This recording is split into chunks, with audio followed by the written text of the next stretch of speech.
Dans le petit village de La Chaussère, dans le Maine-et-Loire, je vais découvrir que la symbolique des animaux peut suffire à elle seule à nous procurer du bonheur.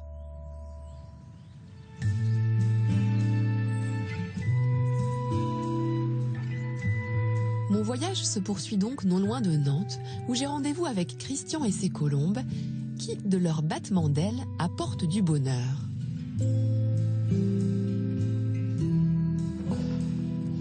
Si Christian a ramené aujourd'hui 7 de ses colombes, c'est dans le cadre de la célébration d'un mariage. Mais quel lien y a-t-il entre les colombes et cette union sacrée? La colombe, c'est le symbole de la paix, de l'amour, de la fidélité, et également de la beauté. Et je crois qu'un lâcher de colombe, c'est vraiment l'idéal pour symboliser et sceller l'amour éternellement, en fait. Il est bientôt midi et la cérémonie touche à sa fin. Alors que les cloches sonnent, les premiers invités sortent de l'église. De son côté, Christian se concentre avant d'entrer en scène. Les mariés sortent enfin, sous une pluie de pétales de roses. Pour Renaté, Cyril et leurs enfants, le vrai bouquet final de cette cérémonie, c'est Christian qui va leur offrir. Je suis vraiment heureux d'être ici. Les colombes de Christian vont effectuer un long voyage de près de 150 km avant de regagner leur colombier. Une prouesse qu'elles effectuent comme les pigeons voyageurs, grâce à leur exceptionnelle capacité à percevoir l'orientation du champ magnétique terrestre.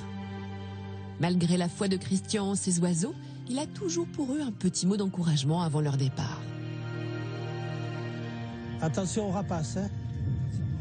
Je veux te voir à la maison au plus tard demain midi. Les colombes s'envolent enfin. Les oiseaux du couple sont les derniers à partir, ensemble.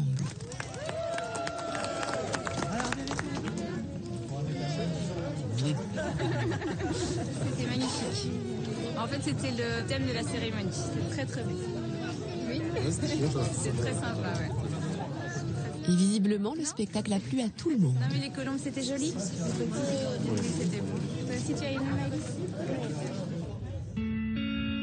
Le lendemain, c'est donc à 150 km, à Saint-Hilaire-la-Palud, que je rejoins Christian chez lui.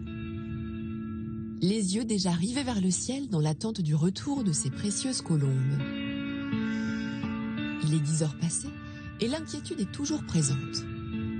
Elles peuvent se détourner, se reposer et rentrer dans 2 jours, dans 3 jours, comme dans un mois, ça m'est arrivé. Ça provoque des émotions et c'est le charme du métier, comme on dit. Avec la pluie et le vent, les risques pour les oiseaux sont plus élevés. Mais enfin, les premières colombes viennent se poser sur le toit de leur colombier et saluer une à une Christian, visiblement soulagé et heureux.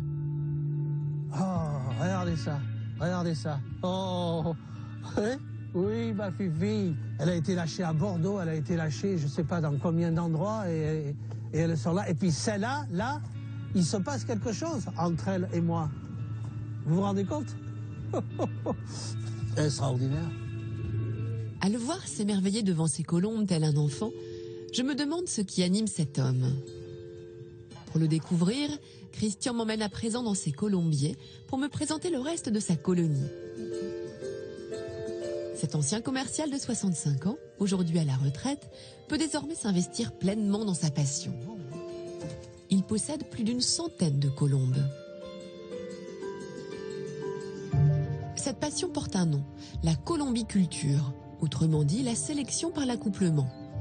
Mais si Christian est tombé amoureux de ces oiseaux, c'est avant tout pour leur symbolique.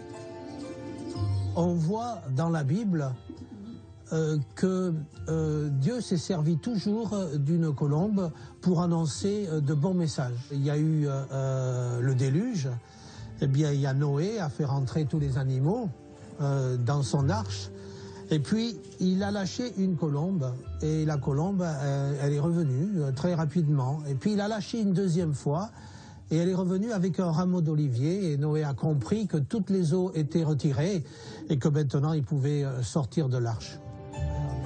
Depuis l'histoire de la Bible, la colombe est considérée comme un messager de bonheur et de paix. Et c'est pour cela que Christian aime les voir voler et transmettre sa passion.